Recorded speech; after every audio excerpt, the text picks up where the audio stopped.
Hi, welcome back to the channel. So today we're going to be looking at the Lloyds floor mats for the GT350 to see how those look in the car. Going to have an unboxing with those and take a look at the overall quality. So before we do that, actually going to do a couple of other things. So number one, we got a letter from Ford about the GT350 Track Attack event. So going to look at that. See what it says. So I have looked at this online, and I know the event has been sold out for 2019. They did have me on the waiting list, and there were some dates that came open. However, I wasn't able to participate. It just didn't work with my schedule. So here we go. Dear owner, thank you for your purchase, blah, blah, blah. And basically it's telling us about the program, and then there's some literature inside about that. So no big deal, but just a good reminder that that should be coming up. I will try to go in 2019 if another slot opens up, but if not, I will be looking at probably next year, hopefully early 2020, and we'll definitely be doing a video on that. So hopefully we can do something like that really soon. So before we get going this morning, how about a cold start?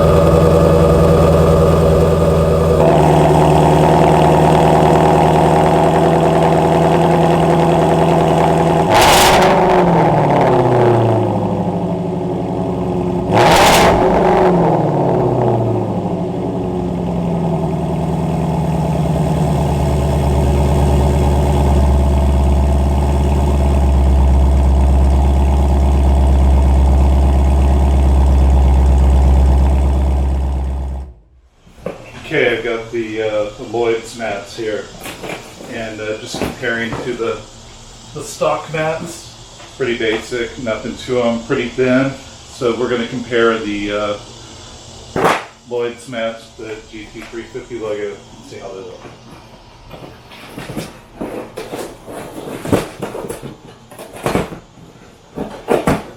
Nice thing about this set, so the front set actually includes the rear seats too, and I can tell you already it seems like a little higher pile of carpet.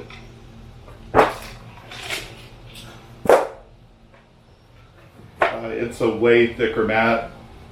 I don't even think I had to take a micrometer to this. I mean, you could really tell it's a much thicker mat, a lot higher quality, so I'm definitely going with these. Yeah, that's way better. So I think it's going to look really good in the vehicle. So this does have the cutouts for the subwoofer, so it looks good. It's a little different finish. It's or different kind of carpet actually. It's not as fuzzy as the interior, so it's probably made more for obviously made for cargo. It's a lot lower pile, but it's very thick. But I can't, you know, when I rub my hand across it, it's not gonna feel it picking up the carpet. So I think that's more appropriate for the back, where it might have some boxes or some luggage, something like that. So still looks very good. So this is with the subwoofer cutout. The other one without the cutout for the sub is about the same price, maybe $5–10 price difference. So I'll go ahead and put it in the vehicle and take a look and show you what it looks like. So this will give you an idea of the fitment. So you can see there's definitely a difference in the, I guess what you'd call the OEM trunk liner and what that looks like, but just kind of gives you an idea of how that fits in there. And any differences in color, obviously a big difference in color in the back. I did notice one in the cabin as well, so I'd like to show that to you too. To me, I'm not too bothered by this. I think it looks all right. You know, it looks good for my application. Okay, so here you can see the fitment. Looks like it's really pretty much a OEM fit, or definitely fits the lines of the car quite well. It is not the identical cutout to the OEM. matte, but it is, you know, it's definitely going to fit the vehicle. The carpet has more of a charcoal color. I'll put the original matte in there. You can see there's a night and day difference between those two.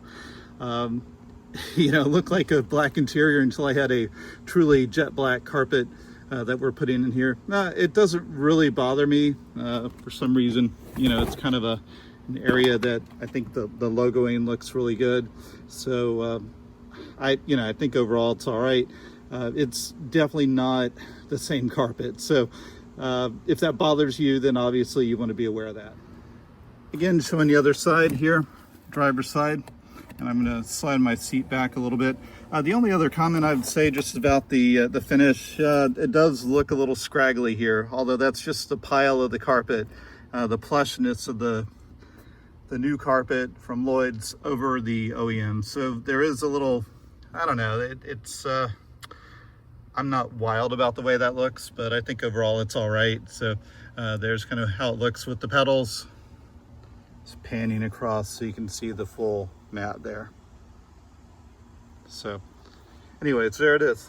So I had a thought that I would actually show the two mattes side by side. You can see the Lloyd's actually is a little deeper. It goes more into the pedal well than the OEM matte, and it is a hair wider, yeah, because that is pretty flush over here, but I do see, you know, it's a little wider. Nothing that makes a real big difference, but wanted to show you that comparison. So I've got a question for you all. I've got this new shifter knob here from CJ Pony Parts. Just ordered it. You know, it took about a month for it to get in. I guess it's kind of a made-to-order, custom-order kind of part. Anyways, I feel like it's got a pretty good weight to it. Color, well, vaguely resembles the vehicle itself. Kind of like the theme there. But what do you think? Is it worth the effort to switch out the knobs? Should I go with the factory? Did I waste my money? You know, what do you think? Is this a good color for the vehicle? Should I have gone with white, black, some other knob, some other manufacturer? Let me know what you think. Thank you for watching. For more great videos to come, please be sure to like this video and subscribe to the channel. Thanks again.